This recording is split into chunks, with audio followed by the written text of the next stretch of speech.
to celebrate Nelson Mandela, the person and his contribution in creating a better world. The Nelson Mandela Annual Lecture will be developed as a prestigious public lecture, attracting the best intellectual voices in the world. It will add to the larger public dialogue on critical social issues. The purpose of launching the Nelson Mandela Annual Lecture is twofold. First, it will be an occasion to celebrate Nelson Mandela's legacy. Secondly, it will provide a forum for the critical consideration of challenging social issues that confront us in the 21st century. On this day, on every day, let us be inspired by Nelson Mandela, the truly symbol of human greatness.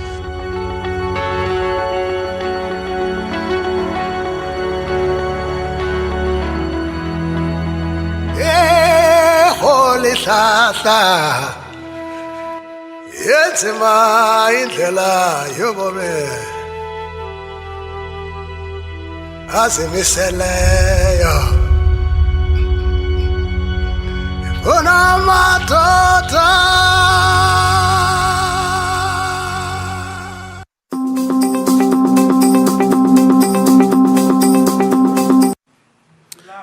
Good afternoon, everybody, and welcome to the very first virtual Nelson Mandela Annual Lecture.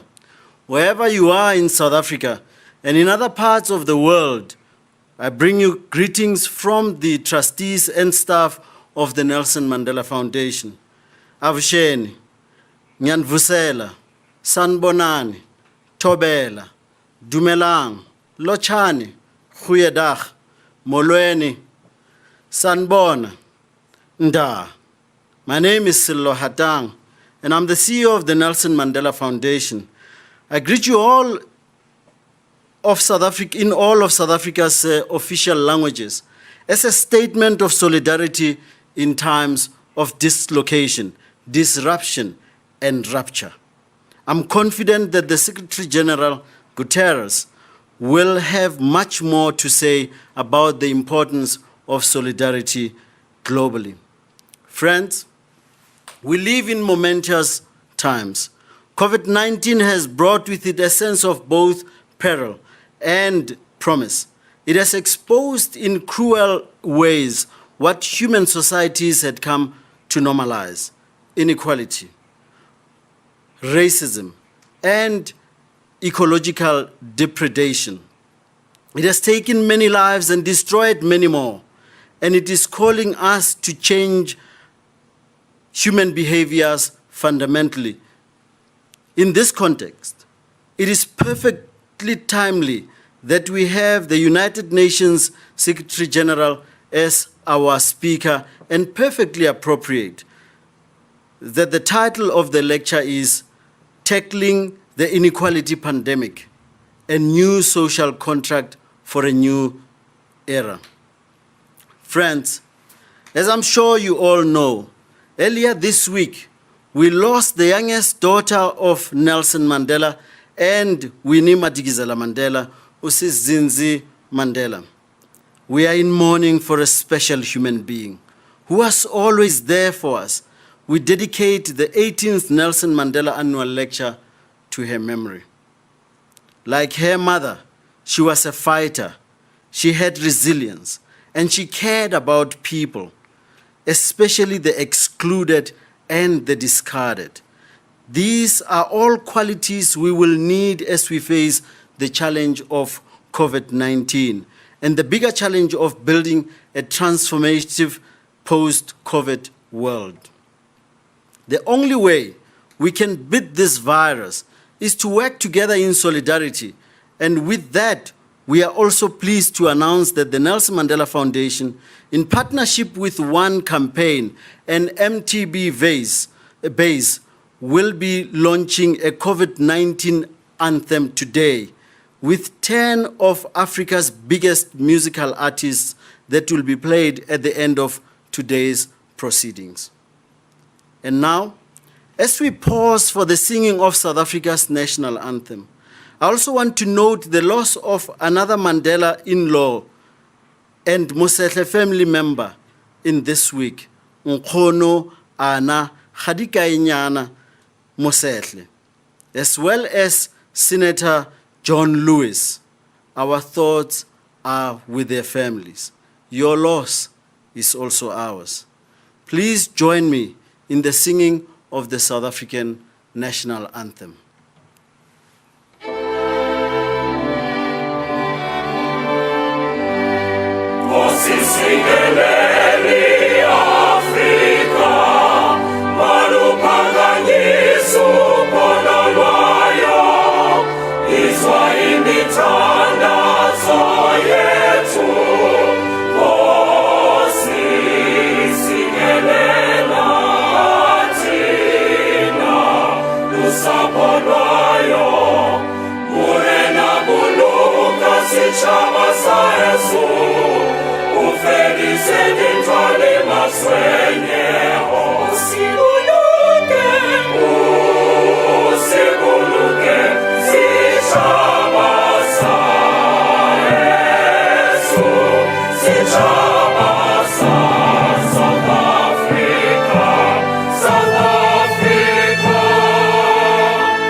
Before we continue with the proceedings, we want to share with you a short tribute to Sis Zindzi Mandela, courtesy of Anand Singh and Video Vision.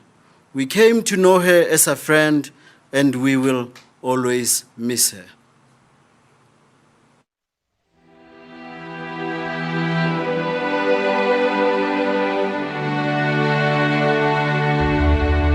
My mother tried getting us into schools in Soweto, and the black principals then were very scared of police harassment. They were afraid to take us because one or two had already experienced, harassment from the security police for having us there. Then we had to use, we changed our surnames, and my mother took us to, a colored school in town. And there as well, the security police caught up with, with us and, had us kicked out of that school. And this went on and on in about 6 or 7 schools here in South Africa, in town, where we were just chucked out, we wouldn't even spend a month, we'd be kicked out, until such time that some friends of my mother's heard about our plight, and then they offered to have us educated in Swaziland. Knowing Mama's strength and charisma and her determination, tremendous respect that I have for her, her strength as a woman, that she was able to be a single parent and she was able to put a smile on her face, always hold her head up high. We never saw her fall apart. My father says, I cannot and will not give any undertaking at a time when I and you, the people, are not free. Your freedom and mine cannot be separated. I will return. Amanda! A letter that he wrote to me that I obviously didn't get, where he was analyzing my poetry and so on. It was very touching, it was quite emotional. It is like some kind of personal comfort that at least the world recognizes the sacrifices that he's made, that he wasn't able to father us for many years, that when he was incarcerated, he suffered many losses whilst in prison, personal losses, but he still came out to be a man of peace and reconciliation. I'm glad that that is being documented and shared and that people continue to celebrate his life.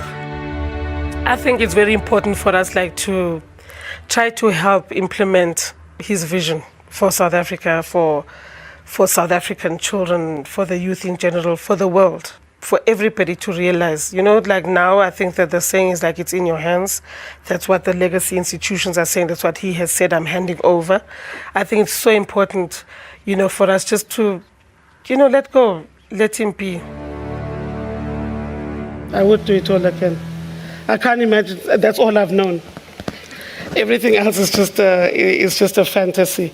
And what I've learned from this is to define myself not according to what I've suffered, the anguish and so on, but according to how I've survived that. And I think it's an important lesson, especially as in my capacity as a mother, as a grandmother. It's very important for me to be able to demonstrate that type of resilience and ability to see, to have a more holistic approach to life for the sake of my children, especially during difficult times.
Thank you very much. It is now my singular honor to introduce to you President Cyril Ramaphosa.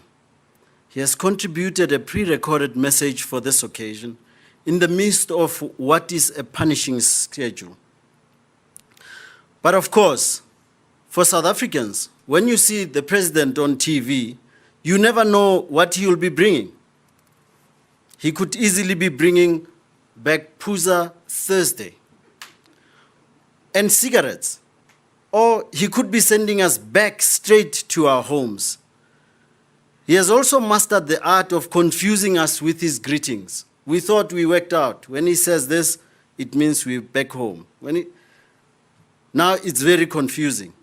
I should tell you that earlier today, he and Sia and Rachel Kolisi joined me in a Mandela Day activation at a Soweto orphanage, Ikageng. Again, as is his wont, he demonstrated that he believes in the call to make every day a Mandela Day. He listens to the views and the demands of society's most vulnerable people and works tirelessly to find ways of doing differently in times that demand change. He keeps reminding us that the South Africa which will emerge after COVID-19 will not be the South Africa of 2019. The world will be a new world, which will demand imagination and commitment from all of us. I always feel encouraged whenever I spend time with him, for he has both these qualities and a steely determination to find a way. Let us listen to his words to us today. I greet you on behalf of the people of South Africa and would like to thank the United Nations and the international community for the great honor they've bestowed on our icon, Nelson Mandela. This year's International Mandela Day is tinged with sadness. It is with profound sorrow that we received the sad news of the passing of Zindzi Mandela, the youngest daughter of President Nelson Mandela and Winnie Madikizela Mandela. Zindzi Mandela was a brave activist when her father was in prison and endured the hardships of banishment and harassment. After democracy, she served her country and her people with distinction as South Africa's ambassador to Denmark. We are all saddened by her passing. On the 18th of July every year, we celebrate Nelson Mandela's life. His was a life lived in the service of others. We celebrate the triumph of the human spirit over adversity. On this day, we are all called upon to perform 67 minutes of service in memory of a man who believed that just one small act of kindness can make the world of difference in the lives of others. Nelson Mandela was undoubtedly one of the greatest leaders of our time. He was a hero of South Africa's liberation struggle, but he was not ours alone. He belonged to peace-loving and freedom-loving peoples all over the world. His commitment to advancing freedom made him the father of not just our nation, but of every nation. His legacy in fighting apartheid is all the more relevant today. Across the world, people are rising and taking a firm stance against racism, injustice, and inequality. In his memory, we must strive all the harder to build societies that are rooted in mutual respect, tolerance, and reconciliation. This year, we celebrate International Mandela Day in the shadow of a global pandemic. Coronavirus has devastated the lives of many people and the livelihoods of societies across the world. Yet, inspired by Mandela's spirit of compassion and care, this pandemic has revived the bonds of solidarity amongst nations of the world. The outpouring of goodwill has been on a scale rarely witnessed in modern times. The goodwill and solidarity has manifested itself through donations of diagnostics and therapeutic medical supplies, as well as food parcels to those who are in need. Our acts of care and solidarity should also deepen our collaboration to address humankind's most pressing challenges: better education, eliminating poverty and underdevelopment, food security, climate change, and gender-based violence. The UN Secretary General, Mr. António Guterres, will address the Nelson Mandela Annual Lecture on tackling the inequality pandemic, a new social contract for a new era. This is a theme that goes to the heart of the immense task that lies before us. Even as we live in these troubled times, it was Nelson Mandela who taught us to remain courageous and to persevere. We have it within us to rise above the devastation brought about by this pandemic. I wish everyone a meaningful International Mandela Day. Thank you.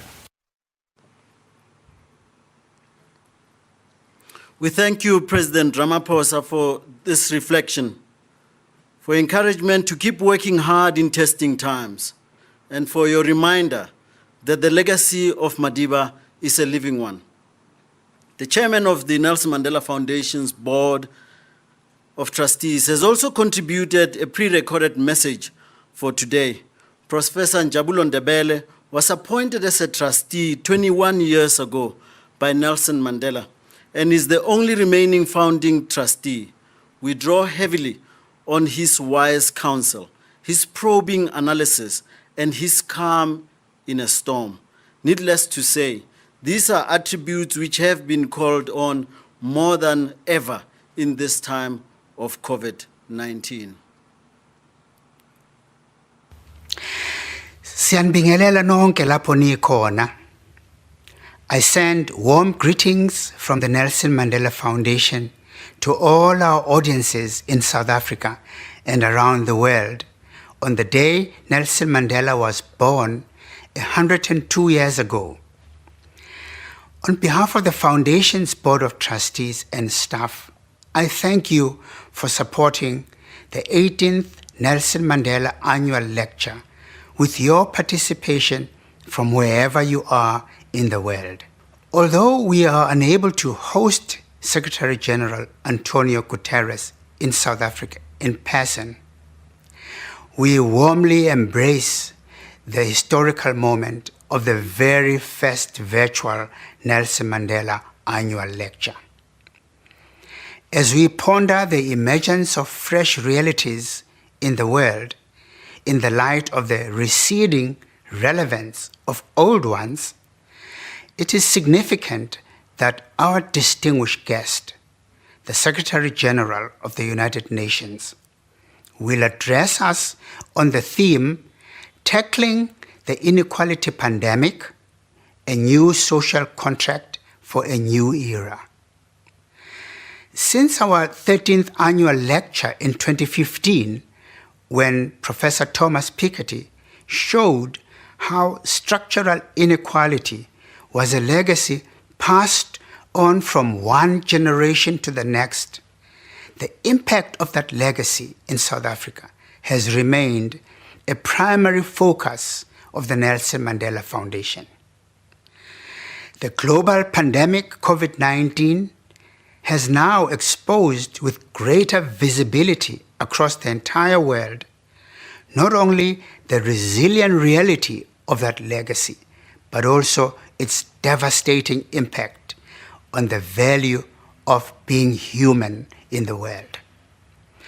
Not only has the coronavirus entered human bodies and amplified existing illnesses, novelist Arundhati Roy has argued, it has also entered countries and societies and amplified their structural infirmities and illnesses.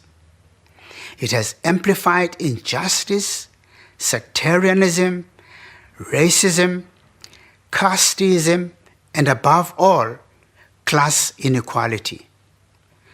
The historic implications of this moment are that both within countries and between continents, the historic insidiousness of the inequality pandemic has emerged clearly in the face of the centuries-old ideology of white supremacy and the racism that gave birth to it. For many decades in South Africa, white supremacy was crudely displayed on the false pedestal of racial pride. Many people of goodwill around the world supported the oppressed South Africans to bring down that pedestal. It should never be forgotten that the anti-apartheid struggle was an international movement. It brought together many people around the world who believed in the dignity of all people. At the time, many powerful countries in the world cheered and appeared to condemn apartheid all at once. They got richer and richer, while the victims of white supremacy in South Africa and those in other struggling countries around the world got poorer and poorer. The legacy of cheering and condemning still lives with us in the form of what Piketty calls the global inequality regime. While corporate elites around the world have sought to render such a regime normal, the global crisis of COVID-19 and the public killing of George Floyd have combined to reveal with dramatic effect the resilient and deadly connection between structural wealth and structural poverty. It is a connection that has shaped global trade and the politics of the management of that trade for some 500 years. An opportunity has come for the peoples of the world to remake not only the internal order within their respective countries, but also the global order through a shared understanding that in the new ethics of the global order, business cannot be separated from the necessity to uphold at the same time the shared human dignity of all people involved in the creation and management of the economies of the world. Vast profits can no longer be made at the expense of the vast majority of the peoples of the world.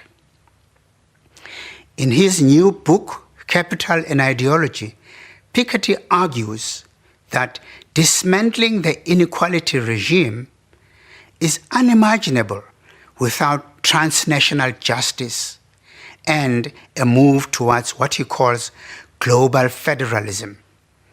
The various forms of nationalist and identitarian retreats which we see gathering pace across the world will undermine fundamentally attempts to agree on a new social contract and to build a new world order. Nelson Mandela had the prescience to anticipate this very moment, both in its technical and its human features. This is what he said: "In a world in which technology and communication have shortened the space between erstwhile prohibitively distant lands, where outdated beliefs and imaginary differences amongst people were being rapidly eradicated, where exclusiveness was giving way to cooperation and interdependence, we too found ourselves obliged to shed our narrow outlook and adjust to fresh realities." Who better to speak to this challenge and to interpret for us this moment than the UN Secretary General António Guterres? We are grateful to you, sir, for accepting our invitation, and to your office for enabling you to give the lecture in extraordinary circumstances. We have followed closely Mr. Guterres' leadership of the UN through these months of COVID-19. And so too have we appreciated the work of other global organizations, such as the World Health Organization, and the enormous sense of responsibility they have shown in providing global leadership through the scourges of COVID-19. There can be no better time than to reaffirm the importance of such global organizations as the United Nations Organization. We in South Africa, of course, have followed Mr. Guterres' career across much longer trajectories. We remember his support for the anti-apartheid movement, his role in building a post-dictatorship and post-colonial order in Portugal, and his many contributions to building cultures of international cooperation. We are grateful for his unstinting promotion of the Nelson Mandela International Day from the moment he became UN Secretary General. How appropriate that he delivers the 18th Nelson Mandela Annual Lecture on the 18th of July this year. This alone will give Mandela Day 2020 a very special quality. It is with a great sense of anticipation that I, on behalf of the Nelson Mandela Foundation, our trustees and staff, and our friends and guests around the world, warmly welcome UN Secretary General Mr. Guterres to this platform to address us. Thank you very much, Prof. Prof, What you're not seeing is that we're getting so many messages of people, where do we connect? How do we get the lecture? So please go to www.nelsonmandela.org so that you can then watch the lecture. I think you will agree with me that in just a few minutes, Professor Njabulo Ndebele has provoked our thinking, set the stage for our annual lecture deliberations, and introduced our annual lecturer. Not that the UN Secretary General really needs an introduction. Both the position he occupies and the work he has been doing are well known across the world. I was privileged to meet him in person for the first time in New York in 2018, where I experienced his hospitality and was exposed directly to his passion for justice. Back then, I expressed a wish and a dream that he could one day address us as the Nelson Mandela Foundation. Little did we know that 2 years later, he is doing precisely that. During COVID-19, he has excelled as a global leader, a trusted voice in us uncertain times. And again, the World Health Organization has risen to the challenge. He is a leader who reaches beyond the imperative simply to protect human rights by demanding of us that we all strive to make just societies. The Secretary General was meant to join us in South Africa at Northwest University as part of a visit, but unfortunately, due to the pandemic, was not able to make it. I thought of him a couple weeks ago when I encountered a young woman with Women for Girls here in Johannesburg who had lost her sight due to diabetes complications and could not access simple procedure which would restore her sight. Mabel Maleka. We, together with Women for Girls, did what needed to be done to protect her rights, and with the help of a caring medical team led by Dr. Tebogo Maleka, her sight was restored. But it can't be right that vulnerable people depend on acts of charity to enjoy the basic benefits and services. How do we create a society in which a young woman like Mabel Maleka not only receives what is her right, but also thrives as a human being and fulfills all her dreams and potential? Secretary General, I know that your lecture will speak to this question. I know that you will inspire us to keep working for that vision. We can't wait to hear from you. Over to you, sir. My dear friends, President Cyril Ramaphosa, Excellencies, distinguished guests, friends. It is a privilege to join you in honoring Nelson Mandela, an extraordinary global leader, advocate, and role model. I thank the Nelson Mandela Foundation for this opportunity and commend their work to keep his vision alive. And I send my deepest condolences to the Mandela family and to the government and people of South Africa on the untimely passing of Ambassador Zindzi Mandela earlier this week. May she rest in peace. I was fortunate enough to meet Nelson Mandela several times. I will never forget his wisdom, determination, and compassion, which shone forth in everything he said and did. Last August, in my holidays, I visited Madiba's cell at Robben Island. I stood there, looking through the bars, humbled again by his enormous mental strength and incalculable courage. Nelson Mandela spent 27 years in prison, 18 of them at Robben Island. But he never allowed this experience to define him or his life.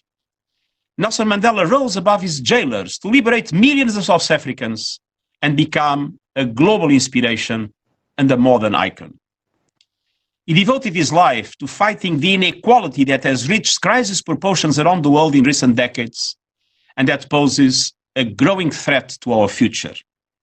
And so today, on Madiba's birthday, I will talk about how we can address the many mutually reinforcing strands and layers of inequality before they destroy our economies and societies. Dear friends, COVID-19 is shining a spotlight on this injustice. The world is in turmoil, economies are in free fall, and we have been brought to our knees by a microscopic virus. The pandemic has demonstrated the fragility of our world. It has laid bare risks we have ignored for decades: inadequate health systems, gaps in social protection, structural inequalities, environmental degradation, the climate crisis. Entire regions that were making progress on eradicating poverty and narrowing inequality have been set back years in a matter of months. The virus poses the greatest risk to the most vulnerable: those living in poverty, older people, and people with disabilities and pre-existing conditions. And health workers are on the front lines, with more than 4,000 infected in South Africa alone. I pay tribute to them. In some countries, health inequalities are amplified as not just private hospitals, but businesses and even individuals are ordering precious equipment that is urgently needed for everyone. A tragic example of inequality. The economic fallout of the pandemic is affecting those who work in the informal economy, small and medium-sized businesses, and people with caring responsibilities who are mainly women. We face the deepest global recession since World War II and the broadest collapse in incomes since 1870.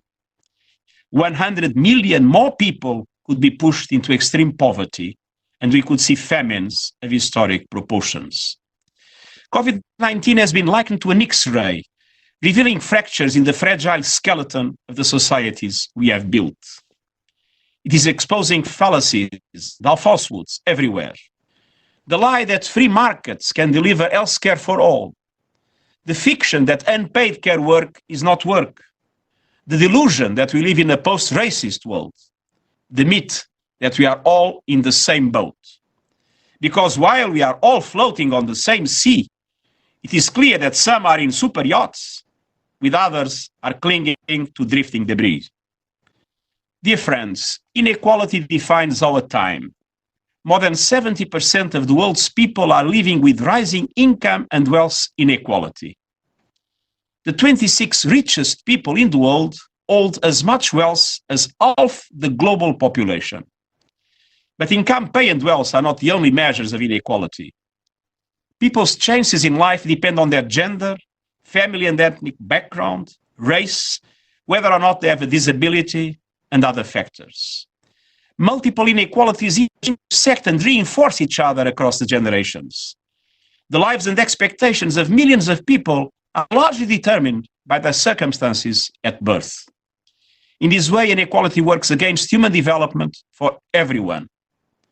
We all suffer its consequences. High levels of inequality are associated with economic instability, corruption, financial crisis, increased crime, and poor physical and mental health. Discrimination, abuse, and lack of access to justice define inequality for many, particularly indigenous people, migrants, refugees, and minorities of all kinds. Such inequalities are a direct assault on human rights. Addressing inequality has therefore been a driving force throughout history for social justice, labor rights, and gender equality. The vision and promise of the United Nations is that food, healthcare, water and sanitation, education, decent work, and social security are not commodities for sale to those who can afford them, but basic human rights to which we are all entitled. We work to reduce inequality every day, everywhere. And that vision is as important today as it was 75 years ago. It is at the heart of the 2030 Agenda for Sustainable Development, our agreed blueprint for peace and prosperity on a healthy planet. And captured in Sustainable Development Goal 10, reduce inequality within and between countries. Dear friends, even before the COVID-19 pandemic, many people around the world understood that inequality was undermining their life chances and opportunities. They saw a world out of balance. They felt left behind. They saw economic policies channeling resources upwards to the privileged few. Millions of people from all continents took to the streets to make their voices heard. High and rising inequalities were a common factor. The anger feeding tourist and social movements reflects utter disillusionment with the status quo. Women everywhere have called time on one of the most egregious examples of gender inequality: violence perpetrated by powerful men against women who are simply trying to do their jobs. And the anti-racist movement that has spread from the United States around the world in the aftermath of George Floyd's killing is one more sign that people have had enough. Enough of inequality and discrimination that treats people as criminals on the basis of their skin color. Enough of the structural racism and systematic injustice that deny people their fundamental human rights. These movements point to two of the historic sources of inequality in our world: colonialism and patriarchy. The global north, especially my own continent of Europe, imposed colonial rule on much of the global south for centuries through violence and coercion.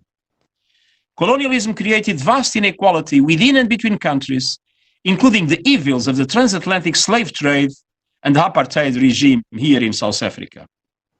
After the Second World War, the creation of the United Nations was based on a new global consensus around equality and human dignity, and the wave of decolonization swept the world. But let's not fool ourselves.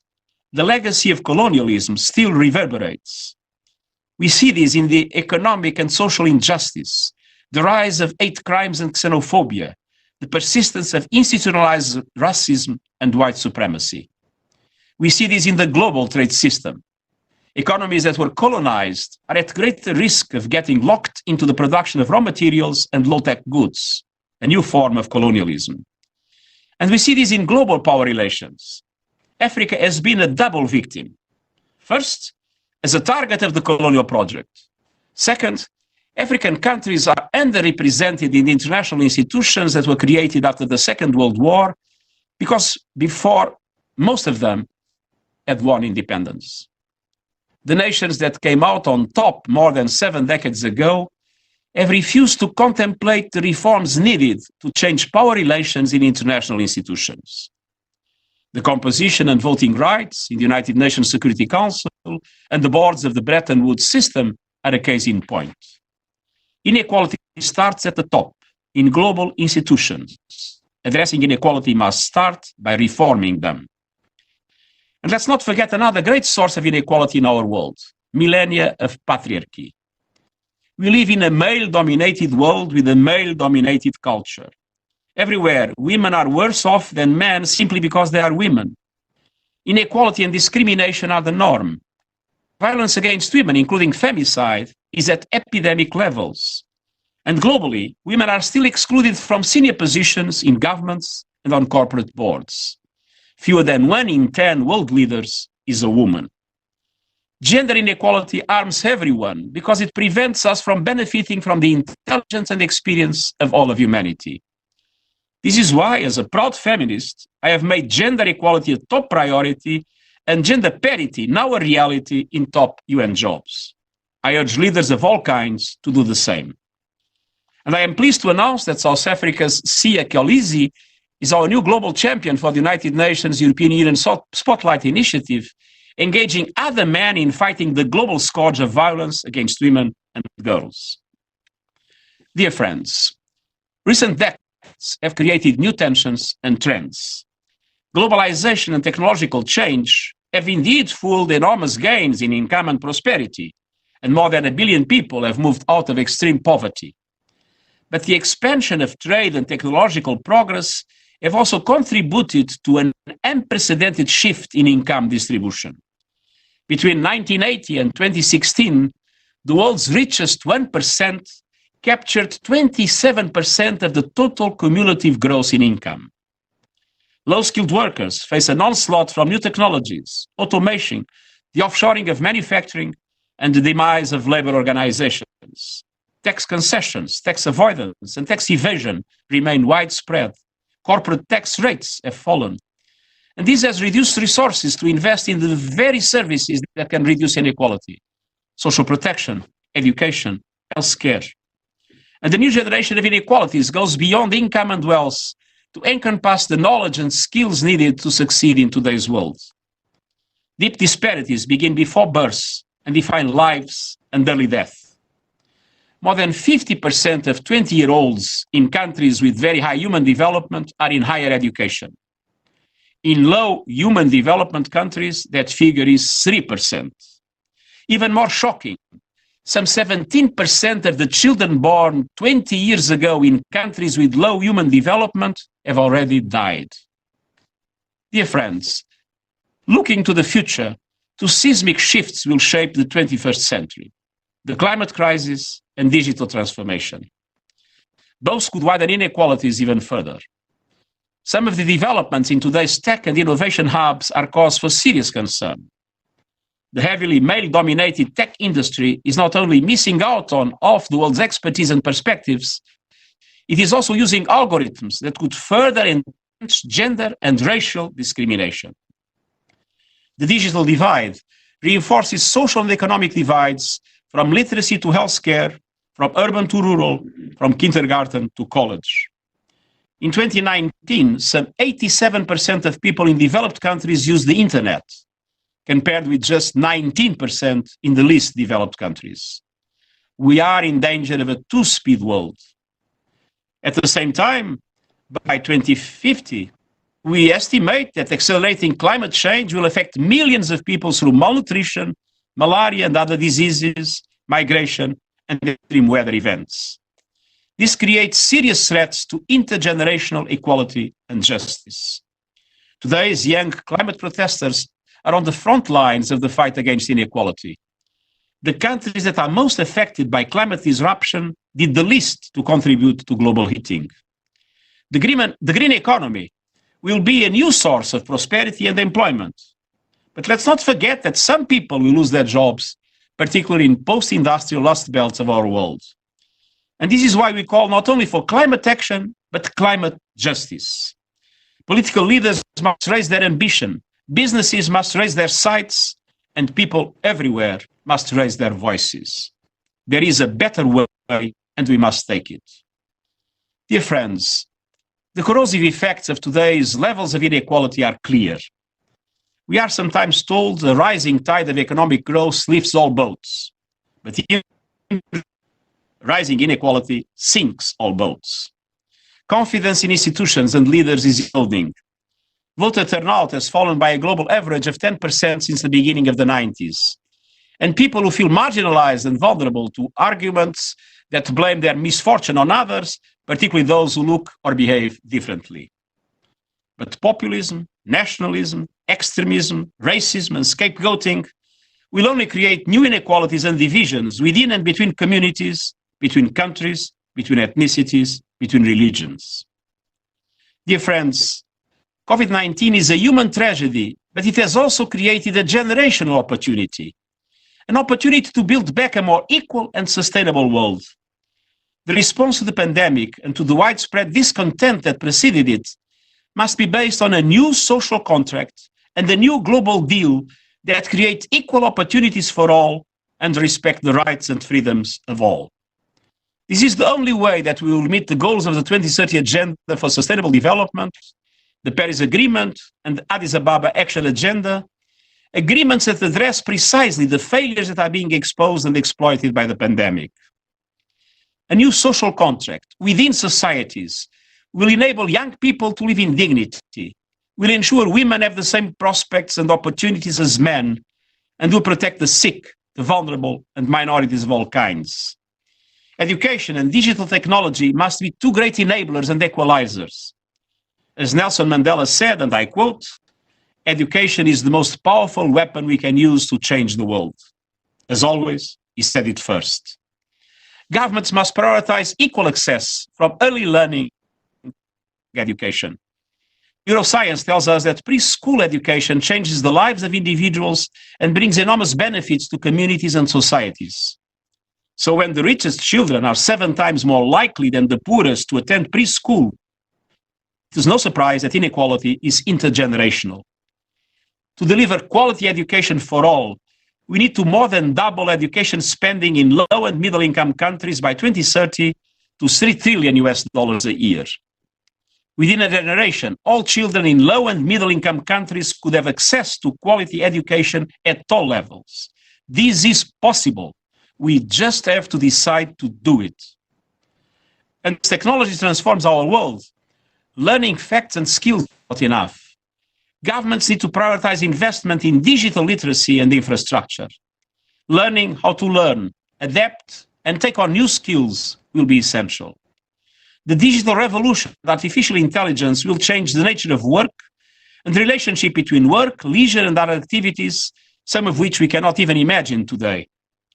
The roadmap for digital cooperation, launched at the United Nations last month, promotes a vision of an inclusive, sustainable digital future by connecting the remaining 4 billion people to the internet by 2030. The United Nations has also launched GIGA, an ambitious project to get every school in the world online.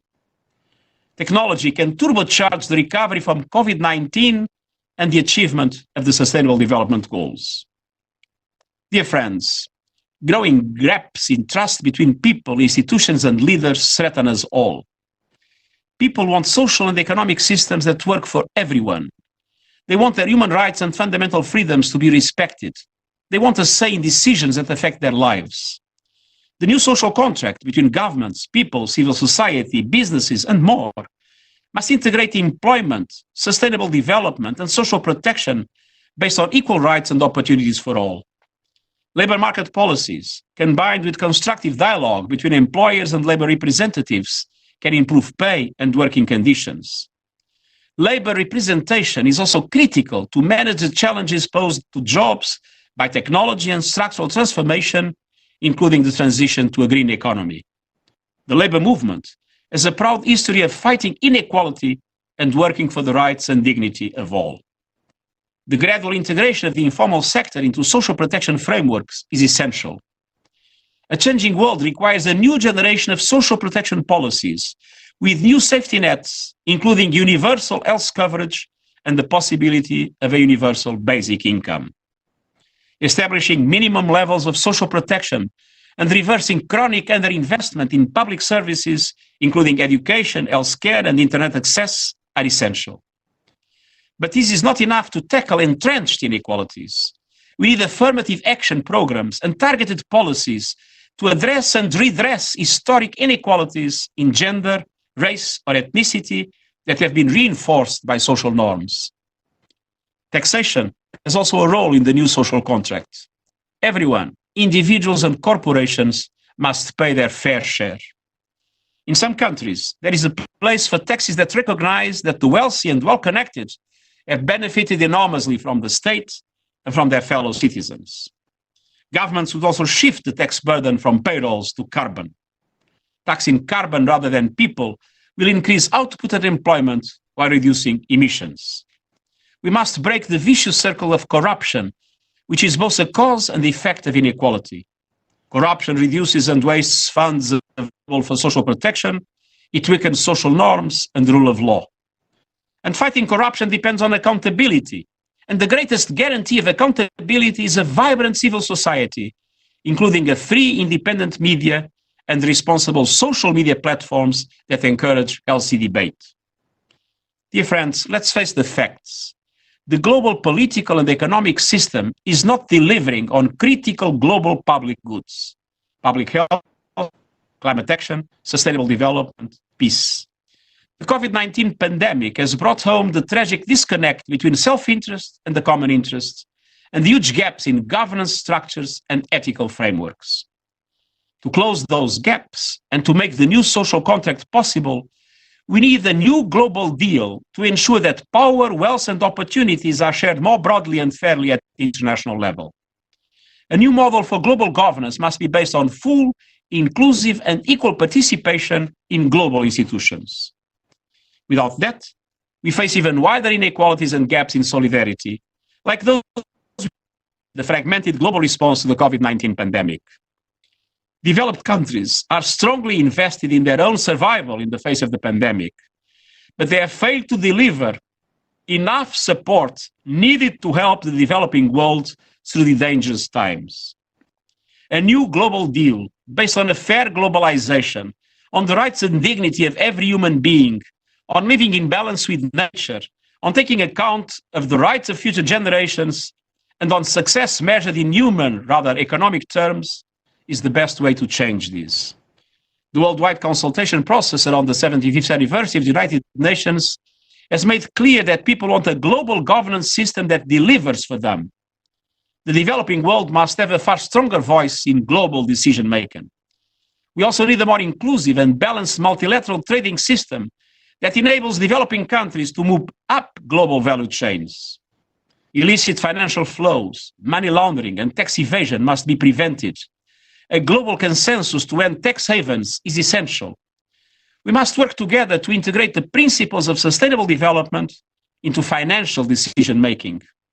Financial markets must be full partners in shifting the flow of resources away from the brown and the grey to the green, the sustainable, and the equitable. And the reform of the debt architecture and access to affordable credit must create fiscal space for countries to move investment in the same direction. Dear friends, Nelson Mandela said, and I quote, "One of the challenges of our time is to reinstill in the consciousness of our people that sense of human solidarity, of being in the world for one another and because and through others." End of quote. The COVID-19 pandemic has reinforced this message more strongly than ever.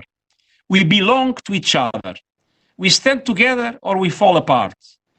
Today, in demonstrations for racial equality, in campaigns against hate speech, in the struggles of people claiming their rights and standing up for future generations, we see the beginnings of a new movement. This movement rejects inequality and division and unites young people, civil society, the private sector, cities, regions, and others behind policies for peace, our planet, justice, and human rights for all. It is already making a difference. Now is the time for global leaders to decide. Will you succumb to chaos, division, and inequality? Or will you right the wrongs of the past and move forward together for the good of all? We are at the breaking point, but we know which side of history we are on. Thank you.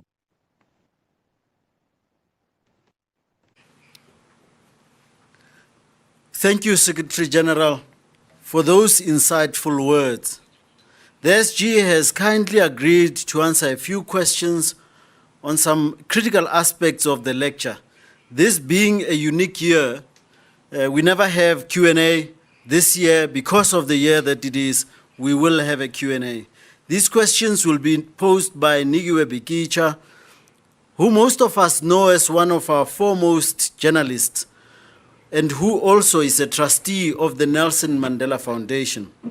For those who don't know her, Nigiwe was the senior news anchor. She is a Fulbright Hubert H. Humphrey Fellow and holds an MA in journalism and media studies from the University of Witwatersrand.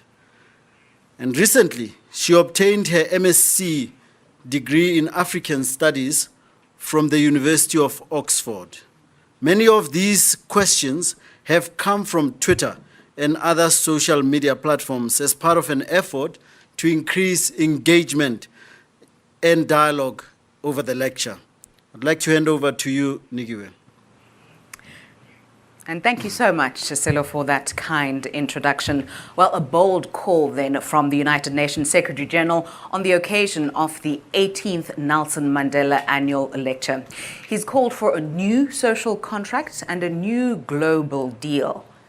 Let's delve into some of the themes that he's raised as he joins me now in conversation.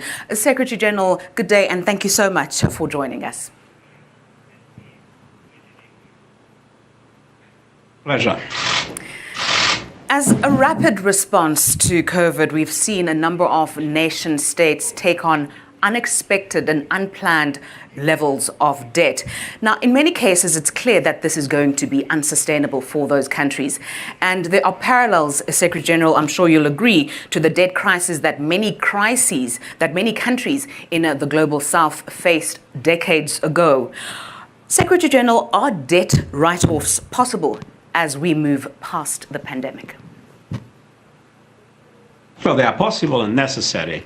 The G20 recognized in its meeting, in its summit, that, of course, countries are having big losses in their income, their fiscal income.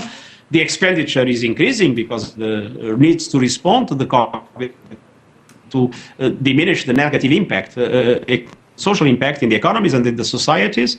And at the same time, many countries have very high levels of debt. So there is a dramatic situation that needs to be faced. There was a decision of the G20 to have a suspension in the payments related to debt for the least developed countries, the poorest countries in the world, until the end of the year. Now, this is clearly not enough. We need more time, but many other countries have the same problem and need to be addressed. There will be this weekend a meeting of the Minister of Finance of the G20, I hope, and the central bank governors. I hope that the consultations that we made will allow this to change.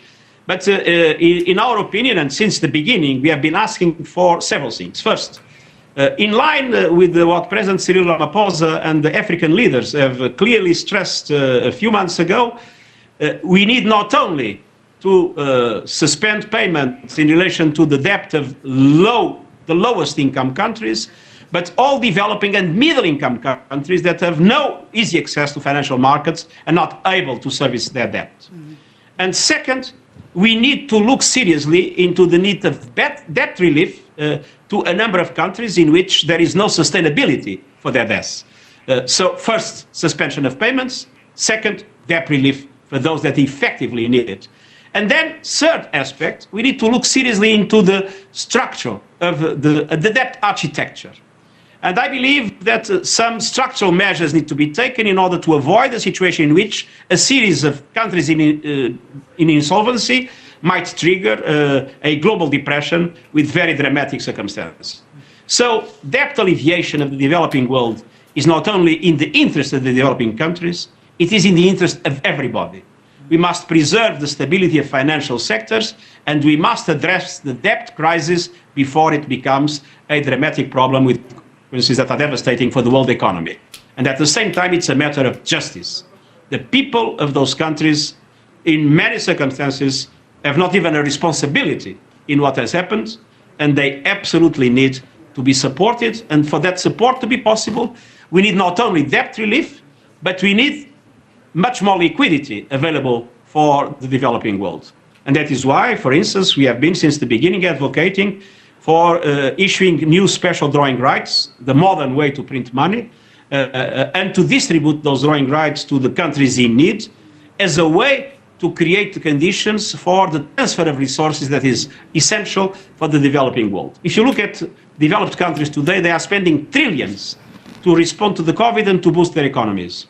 But Africa, to do the same, would need to do I would say, something equivalent to 10% of the African economy, would need a transfer of 200 billion US dollars, more than 200 billion US dollars. So we need debt relief, but we also need massive support, direct support to the developing world to respond to the COVID, and at the same time to be able to address the dramatic impacts in their economies and their societies. That is, of course, worsened by the inequalities existing and by the fact that in the developing world, the informal economy has a much bigger share of the global product. Extraordinary and absolutely necessary measures, as you say. In your lecture, SG, you have described how the COVID-19 pandemic has laid bare risks that we had ignored for decades, such as underinvestment in healthcare, as well as inadequate healthcare system broadly. What is your call today, Secretary General, to governments globally and the private sector specifically on tackling the pandemic in ways which won't re-entrench the disparities which you have so described? Address the fragilities that were demonstrated by the pandemic. One fragility is related to inequality. And the central aspect of inequality is the consequence of low levels of investment in public health systems and in other aspects of the welfare state, in education, in social security.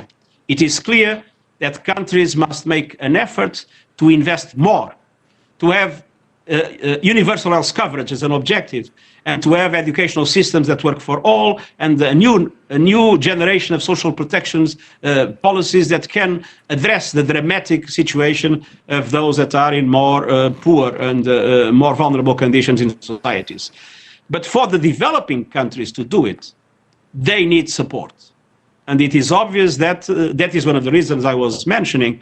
We need not only to have a social contract within each country, we need a new global deal at global level with an effective transfer of resources to the developing world for them to be able to address those gaps. But at the same time, when building back better, it's not only addressing inequality, it's addressing other fragilities. Climate change does make sense to go on distributing subsidies on fossil fuels. We need to make sure to invest essentially on the green economy. Of course, there are transitions that need to be addressed. South Africa has a legacy, and that legacy, of course, is based on coal. It takes time, it's complex, it needs to be. That's why I speak not only about climate action, I also speak about climate justice. We need to be able to address those that will be impacted negatively by climate action. But it is essential that when building back better, we build back with inclusiveness and with sustainability, addressing the problems of inequality and addressing the problems of climate change. And I think we have an opportunity now, but we must make the right choices, and the developed countries must express the solidarity to the developing world to allow it to do the same. Secretary General, we often speak of education as a great equalizer. You yourself have just quoted Nelson Mandela. But we see in many countries that the gap between those who are able to obtain a university education and those who can't is actually widening and deepens and multiplies that inequality. What we're also seeing is that not only does it diminish opportunities for those without university education, but the latest research seems to indicate that it may have an impact on levels of happiness as well. So with that in mind, is our focus on university education creating, you think, greater chasms between people in society and, as a result, undermining the working class? I think that our focus cannot be on university education. It must be on education as a whole. When I came to government in my country, only 20% of the children had preschool education. And preschool education is probably the most important element of the equalizer, of education as equalizer. Because in general, rich families have the capacity to provide to their small children opportunities that poor families are not in the condition to do it. We managed in Portugal, when I was in government, to move from 20% to 80% of coverage in preschool education. I hope that today it will be around 100%. It is absolutely essential to invest in preschool education, to invest in basic and secondary education, in the quality of education, in order to create equalizing factors that then will be reflected at university. To think that university by itself will solve the problem, it is obvious that it won't, because it will only reproduce the inequalities that are already evident when people have access to that university, and what you have just mentioned is the proof of that. So we need to have an educational policy conceived as an equalizer, and not an education policy that reproduces the inequalities, because it serves better the children of the rich people than the children of the poor people. It serves better the rich countries than the poor countries. And that requires, of course, adequate policies at level, but that requires also a massive investment by the developed world in supporting the developing world, and not only in education, in digital literacy. In today's world is the digital divide.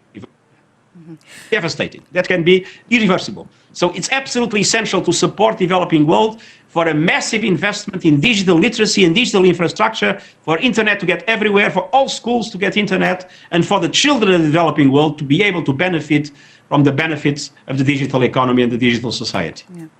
You mentioned the importance of technology, SG, as something that can either reinforce divides or accelerate change. Yet the majority of those who hold the data, which is the capital of this new technological realm, are located either in the US or in China, the two major superpowers. Is it possible then to build a truly digital economy when power remains so concentrated in those two powers? I think we have a problem of power and we have a problem of access. Our priority at the present moment is in the access and in the capacity building. And that can be done independently of the fact that the technology is today dominated essentially by two countries. Or we need to invest massively in bringing the internet to everybody. We need to invest massively in building capacity in state institutions to use the digital economy. We need to invest massively in digital literacy. And that we can do, even if there is this question of power. At the same time, we need to look into the question of power. And I think there is a risk to look into the world and to have a world divided into two blocks by the two biggest economies, two blocks with two dominating currencies, two blocks with two internets and two digital technology strategies and two artificial intelligence strategies, two trade systems, and this would be a disaster. I think we need a universal system. And we need universal rules, we need international law prevailing, and we need the digital world to be a factor on this. That is the reason why we launched our initiative, our high-level panel on digital cooperation that produced a number of recommendations. Now we have a roadmap with a number of measures that are aiming at access, as I mentioned in my intervention, but also aiming at power redistribution and governance, a governance of the digital world that brings equality in the access, but also in the use of the digital world, and that allow us to control the negative aspects of the digital world. The way digital world spreads, for instance, today, hate speech, the way it spreads racism, the way it spreads xenophobia, the way it spreads many of the things that we need to fight in our societies. We need the digital world to be a force for good, not a force for evil. And certainly one of the benefits of that technology is that you and I are able to connect in the manner in which we have today, which is absolutely fantastic given the current global crisis which forbids us from traveling around the world. One of those other benefits is that there's greater engagement on tools such as social media. So what we did this week, SG, is to ask people to send us their questions. What had they always wanted to find out from you? Let me read one of those questions now. And this question is from Mosia here in South Africa, and he poses this question for you, SG. As COVID continues to ravage livelihoods, economies and lives, is it realistic for the SDGs to be met by 2030? Isn't it time for the global community to reconfigure the goals at September's UNGA and extend by another 10 years? Your response, sir? Well, it will be very tough. And obviously what we are witnessing today is a dramatic negative impact on economies and societies that is also having a negative impact on the Sustainable Development Goals. But the worst thing we can do is to give up. I think this only increases our responsibility to build back based on the Sustainable Development Goals. Massive investments will be made in the world, in the developed and hopefully in the developing world. Let's organize those investments that will be made for the recovery to make sure that they are based in the principles and in the policies of the Sustainable Development Goals, that they build an inclusive economy, that they build a sustainable economy, that they organize themselves, giving priority to education, to health care, to universal health coverage, allowing at the same time to address the challenges of climate change. If we do that, we can now have an acceleration to compensate for the loss. If we give up and we accept that we are going to postpone, I think we will make things worse. Of course, not every country will be able to reach it. Countries in conflict will have enormous difficulties. We knew that already. But we must be ambitious, and we must keep that ambition. And we must put political systems, political leaders facing their responsibilities. They need to do everything to make it work. All right. Another question from social media. What are the important lessons you have learned from your time as Secretary General while attempting to facilitate meaningful change in the world? Do we have to play the game to make meaningful change, or do you think we can do it while yelling from the periphery? That's another question from Twitter. I think we need both. First, we must play the game, but try to change the rules of the game, because the game can be a different game.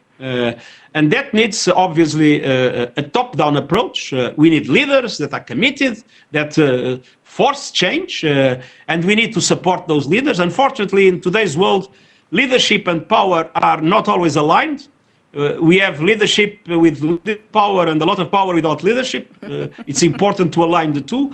And that, of course, requires something that is very important. Together with the top-down approach, a very strong bottom-up approach. The grassroots movements, what we have seen with the youth in relation to climate change, what we are seeing today in the movement of the society. For instance, I mentioned the dramatic questions of sexual harassment, the Me Too campaign and other similar campaigns. We have seen this fantastic anti-racist movement all over the world after the dramatic killing that we have witnessed in Minneapolis.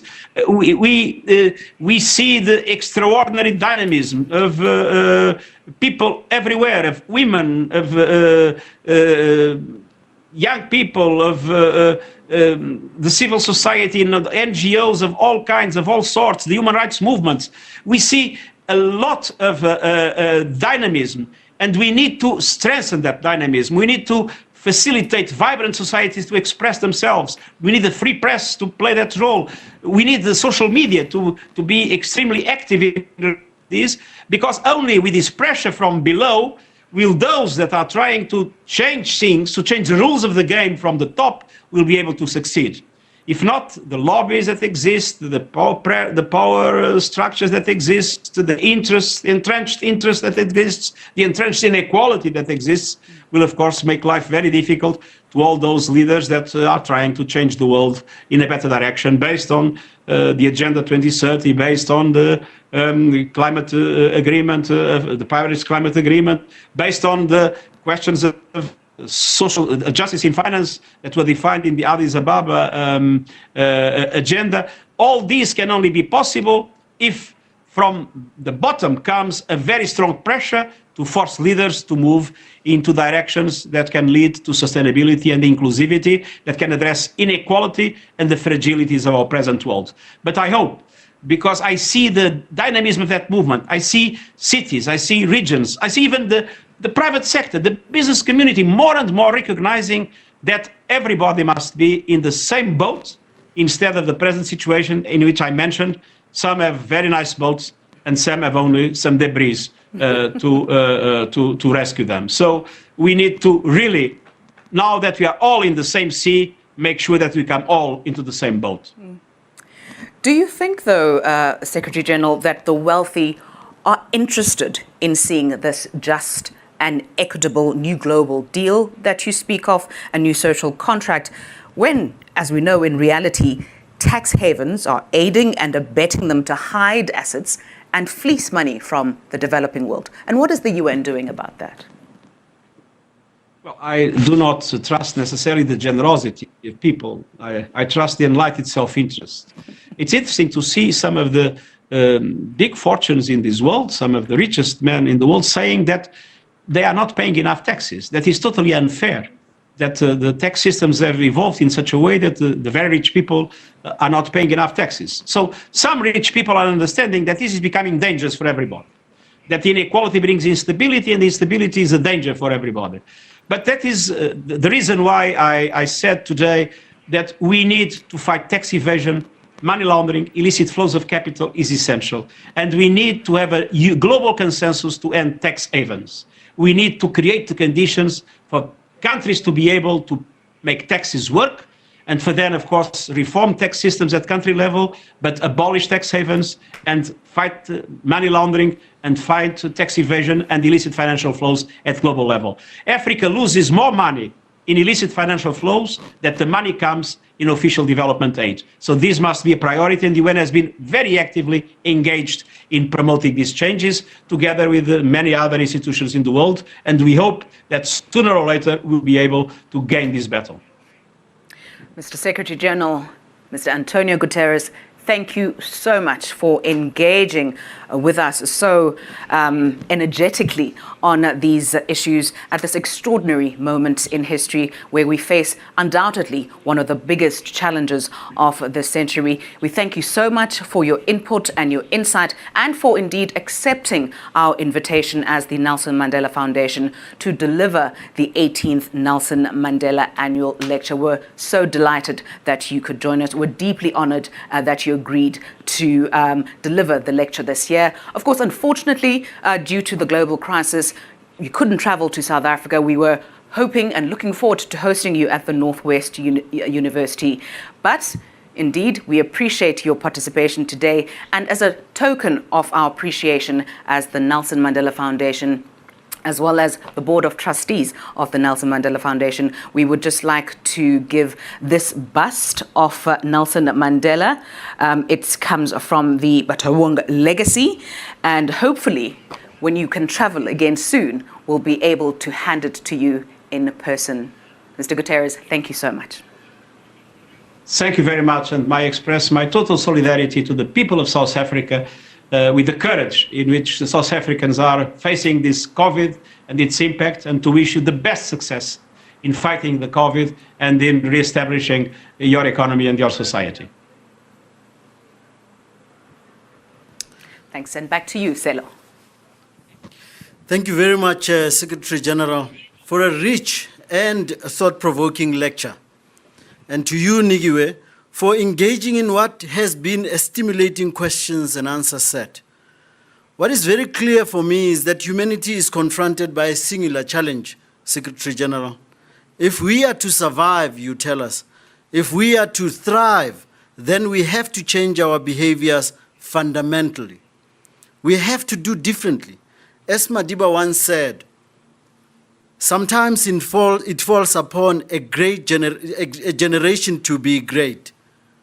You can be that great generation, he says. We have leaders with power, as you said, but not much leadership.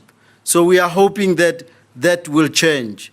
If we are to be such a generation, then we'll have to achieve what you said, what you have outlined for us, a new global compact for human societies. For me, such a social contract will only work if we have the following: that we have a society that draws on ancient human knowledges, that's rooted in respect for the earth and other species, that is committed to ending inequality and white supremacy in all their manifestations, and that determines not to allow anyone to be left behind. You kept on emphasizing, SG, that we must build an inclusive economy, inclusive societies.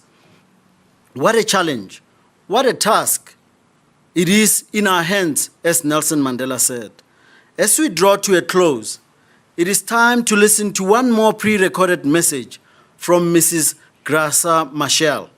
She is someone who always reminds us that one of Madiba's last public speeches concluded with a trumpet call to our generation.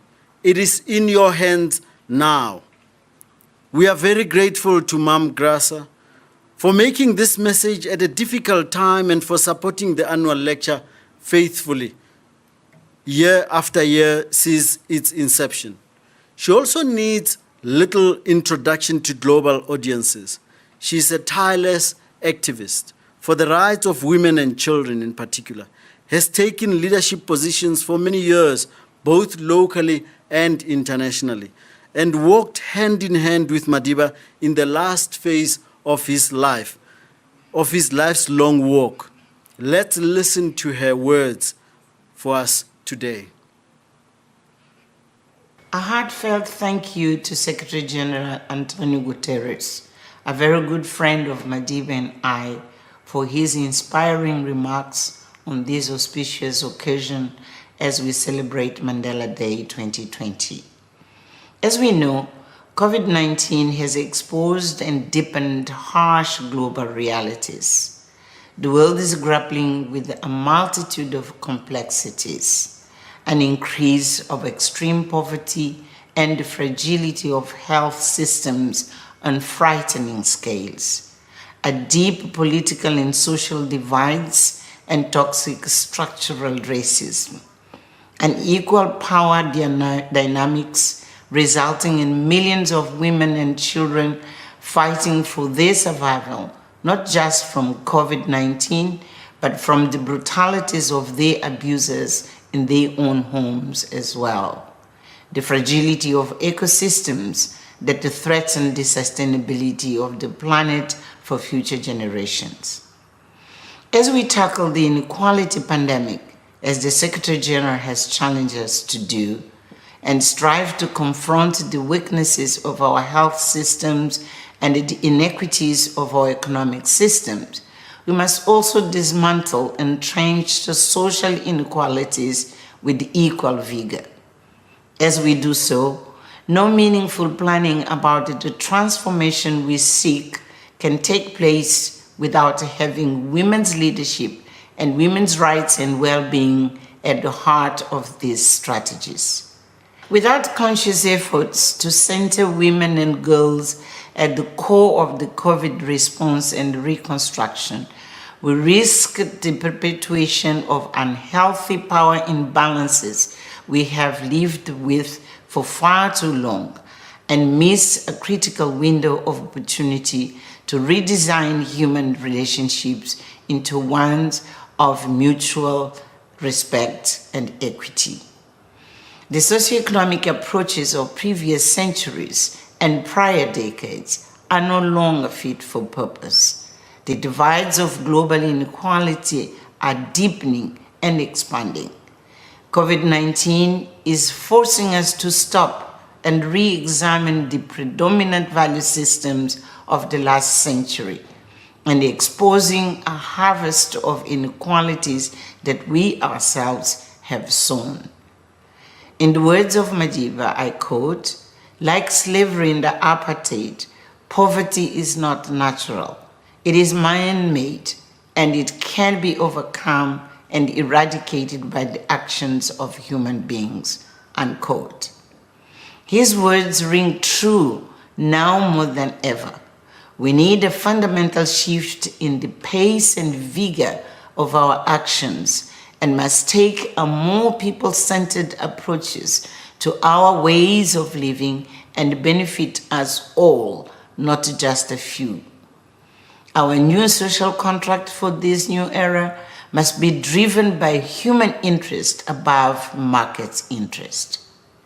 As we commemorate Mandela Day amid this challenging season of COVID, let us take inspiration from Madiba's legacy and seize this time to dismantle the structural systemic barriers which reinforce inequality and disenfranchisement. COVID-19 presents us with an unprecedented window for the regeneration of our socioeconomic landscapes and the movement towards a just, equitable, and prosperous world. Let us dare not squander this opportunity for a rebirth.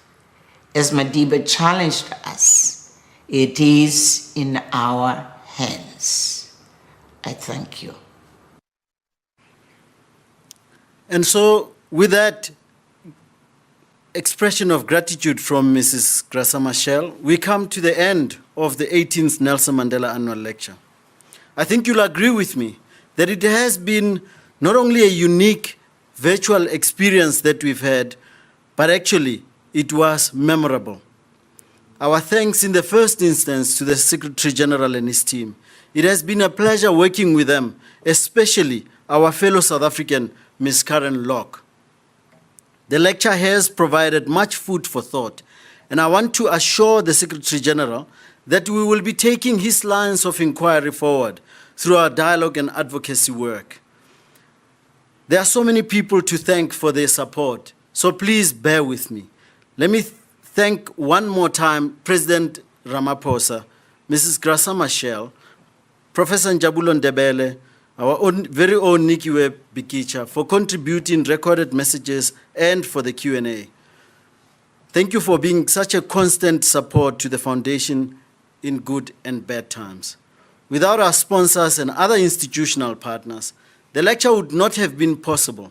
And I want to acknowledge the Hans Seidel Foundation, ABSA, Vodacom, Samsung, Ford Foundation, Atlantic Philanthropies, Uber, Audi and Volkswagen, Bataung Legacy, Presidential Shirts. In addition to the chair of the Board of Trustees, the staff of the Nelson Mandela Foundation, I'd like to also thank the Grasa Machel Trust. I want to thank the SABC, Kaya FM, Black Motion, Video Vision, Anand and Nilesh especially, GCIS and the team in the presidency, the MRF team for helping with recording Prof's message, and of course, all the video contributors, our commentators, Rekhotsofetse Chinake, Patronella Ngaba, Sharira Kala, Nolwazi Tusini, Otilia Ana Maunganize, Judith February, Ayabonga Kawe, Songezo Mabegde. I am, as always, grateful to the Nelson Mandela Foundation team for its commitment and hard work, especially this year in the extraordinary circumstances of a COVID-19 lockdown. You've had to dig deeper than normal, and again, you rose to the occasion. The team was led by Khalil Goga, with great help from Luzu Kokoti, Neo Mohopa, Lee Davis, Figile Gama, Sylvia Graham, Vern Harris, Mandla Takata, Kirileng Nechichive, Vuiswa Nkomo, Lesiho Mafora, and of course, my second in command, Dimpo Munyaman. As I bid you farewell now, I'm delighted to unveil a song especially composed and recorded by One.org, which has artists from across the African continent. I want to stress this. This song is about Africa, by Africans. We also gear a performance. We will also gear for a performance by our very special group, Ndlovu Youth Choir. These performances will close the proceedings. Thank you for all being here today with us. We wish you well wherever you are in the world. Go well and be healthy. Please follow your country's health and safety measures. We thank you.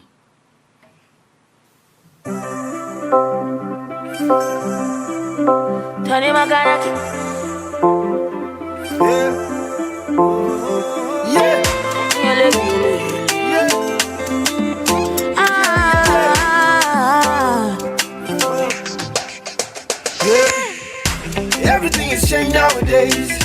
Funny how we can't even play no more. It was only yesterday when we party every day. Now it's blood on the dance floor. All because of the virus. But it can't kill the power inside us to stand together and defeat Corona. أنا وياك البارح نهني نقول هانيا. Bad things are changing. لكل قلب نرد شوية. نخرجوا إن شاء الله. نعيشوا إن شاء الله. Cause nobody is safe until everybody's safe. Tuamini nalo litakwisha. Na tena tutalishinda tu. Tupambane hii vita. Tumshinde COVID-19. Tuna kila sababu ya kuwajali wengine. Tafadhali tujilinde, tuwalinde, tuamue sasa. One day my people